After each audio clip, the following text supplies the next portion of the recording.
Já aqui está o Pedro Jorge Castro, é um regresso do Esplendor e a Infâmia. Bem-vindo, Pedro. Tive saudades de vocês. Olá. Olá. Como é que estão? Olha, venho de férias e começamos com um dilema. Qual vai ser o primeiro podcast que vão ouvir nas vossas viagens de férias? Realpolitik ou 1983, Portugal a queima-roupa? Ou nenhum destes? Já ouvi o primeiro episódio do 1983. Portanto, esse já não vai dar para as férias. Esse já foi. Não, mas falta muito. Ainda tenho muito, sim. Estás ou não? Está com um ótimo ritmo. Agora dizíamos ali... mal, agora rasgava. Sim. Pronto, tirando o guião, não é? Está tudo... Sim, tirando a história. E a pesquisa. Não, mas acho que conjuga ali muito bem a questão da banda sonora mais uma vez com este podcast e de facto é uma história impressionante. Só a história em si já tem esta questão de espiões, pessoas aos tiros no meio de hotéis, sem dar aqui spoiler daquilo que vamos acontecer. Toma lá, Vasco Maldonado Correia, vindo do autor do segundo podcast Plus do Observador, o Peritinho Eduardo, que continua nos tops de podcast. Não, mas acho que está um belo primeiro episódio. E o Realpolitik, já ouviram? Já ouvi. Só e é dois? espetacular, já. Muito porreiro, não é? Tem um ótimo equilíbrio. É muito divertido. Muito giro, também acho. Tem um ótimo tom. Muito bem. Vamos então ao esplendor desta semana? Vamos a isso.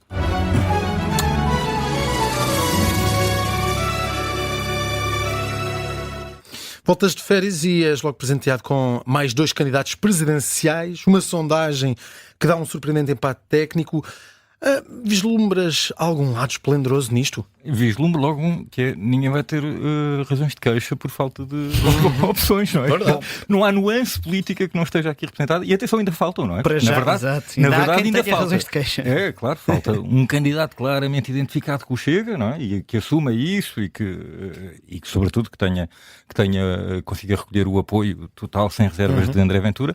E à esquerda, como sabemos, ainda há ali uma enorme franja.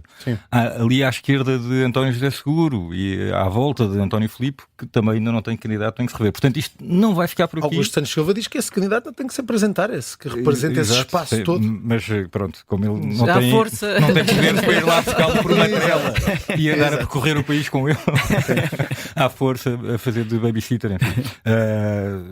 Não sei o que é que isso vai dar. Mas sim, para já então, há esta constatação de todos, não é? Mas sobretudo destes 2 últimos candidatos que se apresentaram, numa marcação de terreno muito curiosa, não é? Que é como quem diz, atenção, não declarem já apoio, não é? Rui Moreira a dizer, não se precipitem já a apoiar Coutrinho, porque eu também estou a pensar nisto e, portanto, vamos esperar um bocadinho, só para depois não haver um espetáculo lamentável de estar a recuar, a retirar apoios, porque afinal não posso recusar o voto neste meu camarada que apareceu agora e que não estava quando tinha dito que ia apoiar o candidato X ou Y. Portanto, para já, sim, essa marcação muito homem a homem, mas que resulta da constatação de que nenhum dos candidatos entusiasma. Ou seja, nós na verdade não estamos perante pesos políticos consagrados como tivemos noutras eleições, e estamos aqui numa eleição em que todos sentem, em que muita gente sente que tem espaço para também tentar a sua hipótese. Achei curioso que de Rui Moreira, a justificação que ele dá é que têm falado com ele, portanto, isto não ser uma coisa que veio dentro dele. Ele tinha feito declarações muito recentes a dizer que tem um perfil mais executivo. Mas lá está, este tipo de campanhas dá para tudo, dá para dar a volta a tudo, mas eu acho estranho que alguém se meta nisto sem ser uma vontade e uma paixão e um entusiasmo para suportar tudo o que aí vem, porque na verdade... As campanhas são duras. Por um lado, sim, há de haver o escrutínio de tudo e mais alguma coisa, esperemos, não é? Mesmo com as dificuldades que tem o jornalismo de hoje em dia, mas quem avançar vai estar sujeito a isso, vai estar sujeito a um escrutínio maior sobre a sua vida e sobre as decisões que tomou e sobre eventuais polémicas que tenha aos esqueletos no armário. Também vai ser um alvo mais fácil de denúncias relacionadas com isso, e isso haver pessoas que cheguem à frente sabendo disso, apesar de tudo, tem o seu valor e tem o seu mérito. Também parece que depois, no meio disto tudo, vamos chegar aqui a um ponto em que eles vão atropelar todos uns aos outros, não é? Na verdade, nós vermos esta subida surpreendente de António José Seguro nas sondagens já resulta do facto de não haver nenhum candidato a disputar aquele espaço e, portanto, as pessoas que são inquiridas, coitadas, não é? Que levam com um telefonema e que ainda atendem telefonemas para responder a sondagens. Pronto, as pessoas daquela área política, porque apesar de tudo eu sei que o PS teve um resultado, um dos piores resultados da sua história agora, mas apesar de tudo há muita gente que se identifica com aquela área política e que não tem nenhuma alternativa. À direita há muita opção, mesmo muita opção, e eles, na verdade, vão se atropelar todos uns aos outros e, portanto, podemos vir a ter aqui uma enorme corrida que eu não esperava pelo segundo lugar, que para já até parece beneficiar António José Seguro. Não acredito que não apareça mais ninguém, mesmo arrancada a ferros e mesmo com a falta de entusiasmo que advirá de arrancar tão tarde, mas prevejo aqui uma corrida entusiasmante, estranhamente entusiasmante. Não estava à espera, de facto, de ver tantos pesos pesados, apesar de tudo, a aparecer, embora estejamos sempre, não é, pelo menos para já, um bocadinho aquém do peso político que vimos noutras campanhas, mas o drama, à partida, parece estar lá garantido. Estou muito curioso para ver se algum dos candidatos, nomeadamente estes dois últimos que apareceram, Coutrinho e Rui Moreira, se vão manter as candidaturas em face um do outro, ou se vão fazer um acordo qualquer para não avançar. Como é que Marcos Mendes vai lidar com isto, vai reagir a isto, e se vai haver alguma negociação do governo, por exemplo, que também tem interesse, obviamente, em não deixar cair. Isto não devia estar no Excel inicial de Marcos Mendes, estes dois candidatos que apareceram entretanto. E repara que ainda falta mais alguém aqui, ainda falta o Chega.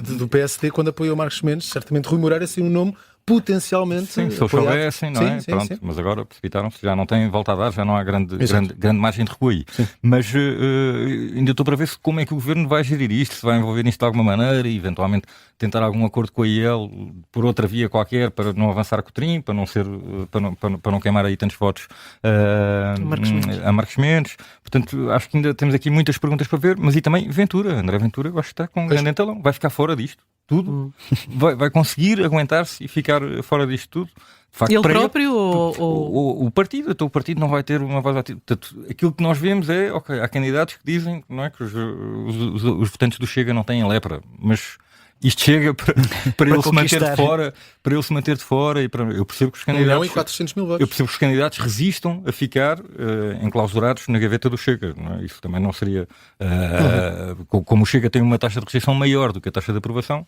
seria meio caminhado para a desgraça numa segunda volta, mesmo que tivesse um bom resultado na primeira volta. Mas eu duvido que isto chegue para o líder do Chega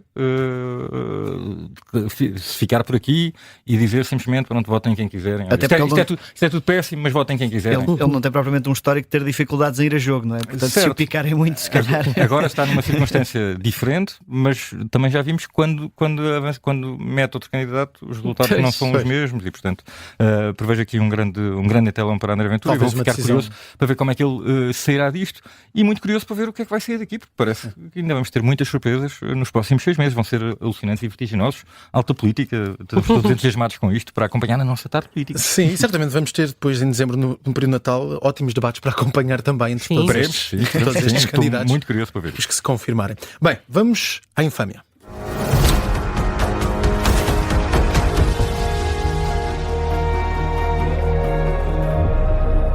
A infâmia quer sacar o regresso da polémica sobre as aulas de cidadania, neste caso mais concretamente a proposta de referendo avançada ontem por André Ventura. Sugeriu que se perguntasse aos portugueses se eram a favor da presença de conteúdos sexuais ou sexualizantes nas aulas. O que é que tens a dizer? Bem, primeiro a formação da pergunta é espetacular. Um referendo, se houvesse um referendo em que fosse aprovada esta pergunta, não é só a existência da pergunta, seria incrível, não é? Porque se calhar a pergunta mostra logo que a ideia foi tida ali um bocadinho ad hoc. Não, mas repara, mas o problema depois qual é? É que na base da pergunta, na verdade, está aquilo que seria a eventual campanha de um referendo destes.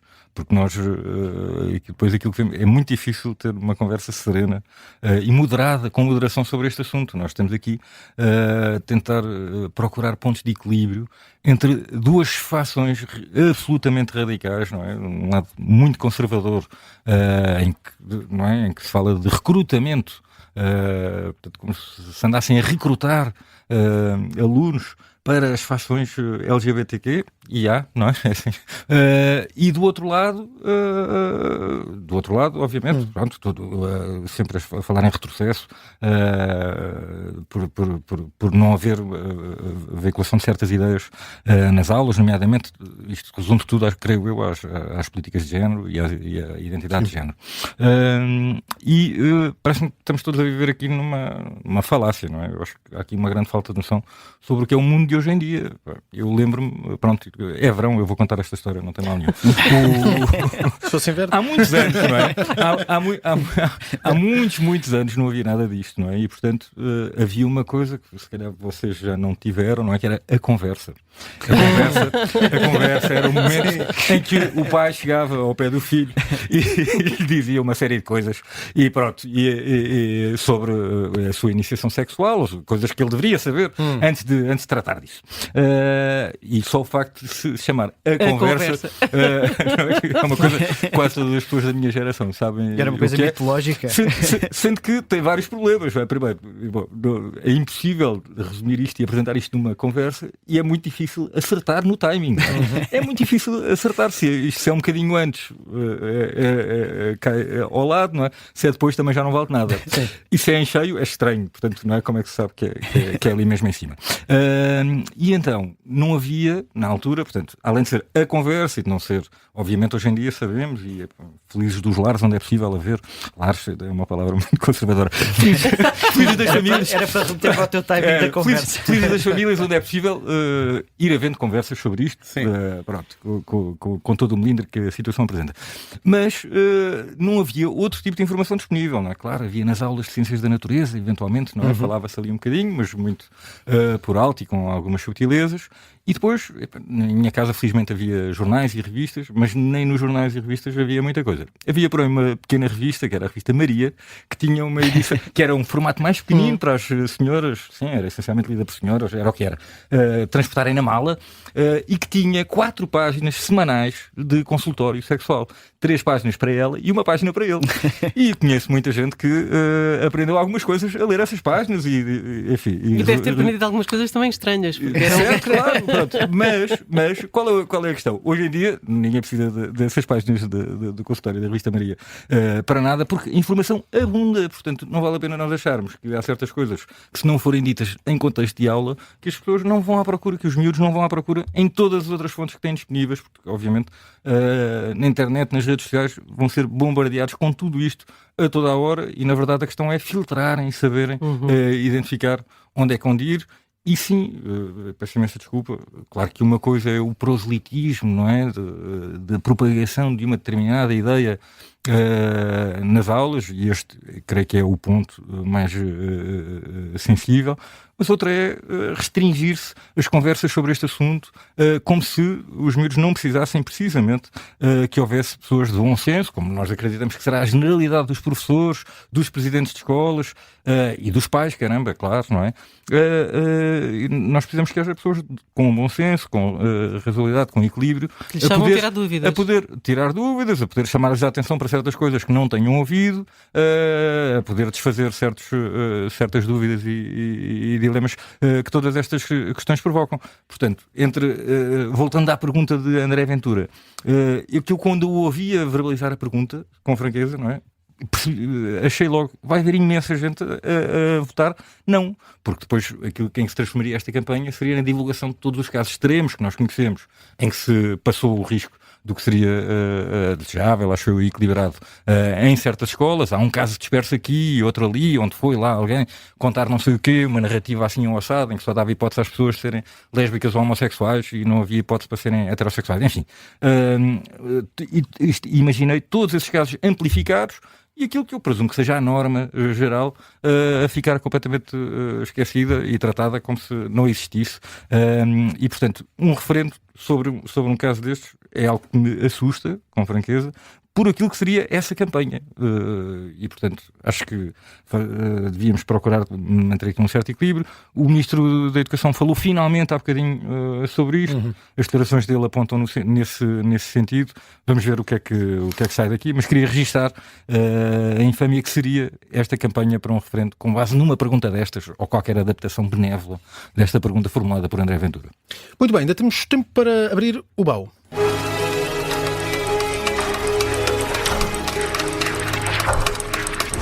Um baú sobre a Guiné Equatorial, de que se tem falado tanto agora, a propósito das reservas. O Presidente da República sobre a hipótese de o país, governado há 46 anos por Teodoro Obiang, assumir a presidência da CPLP. Recuaste, Pedro, uma década para ir à procura do início desta história. Como é que chegamos aqui? Pois, na verdade, um bocadinho mais. Pronto, não temos assim tanto tempo e, portanto, eu vou ser o mais sucinto possível. Mas isto não foi logo, não é? Portugal resistiu ainda enquanto pôde e foi entalado por Dilma Rousseff, presidente do Brasil, e José Eduardo Santos, presidente de Angola, duas figuras políticas assinaláveis, vou dizer assim, para aceitar isto quase como uma espécie de ultimato, e Portugal acabou por ceder. O princípio bonito era a abolição da pena de morte na Guiné Equatorial, como se isso fosse um valor absoluto. Claro que eu louvo todas as vidas que foram poupadas e as execuções que deixaram de ser feitas na Guiné Equatorial desde 2014, mas continua a ser um país tenebroso, não é?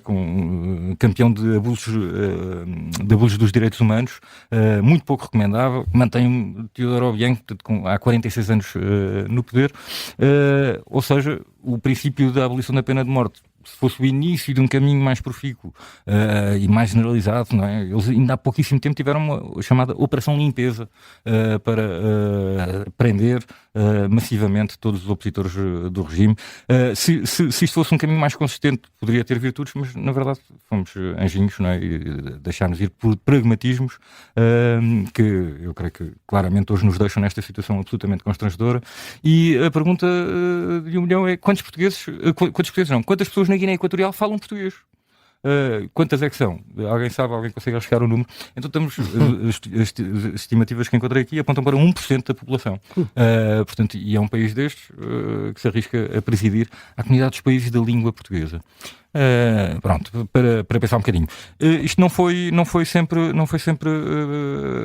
foi muito contestado, mas houve vários políticos portugueses que apoiaram logo na altura esta decisão, como se fosse uma inevitabilidade e como se não houvesse grande alternativa e não pudéssemos ficar isolados. Destaque Rui Machete, Miguel Relvas, portanto, estávamos num governo de Passos Coelho, quando foi a formalização da decisão em 2014. Mas também o PS também tem políticos com declarações a apoiar isto. E é assim que chegamos a este momento hoje em dia e chegamos também ao fim deste Esplendor e Infâmia. Sim, e voltamos na próxima quarta-feira com mais esplendor e com mais infâmia. Foi um abraço, gosto. Pedro.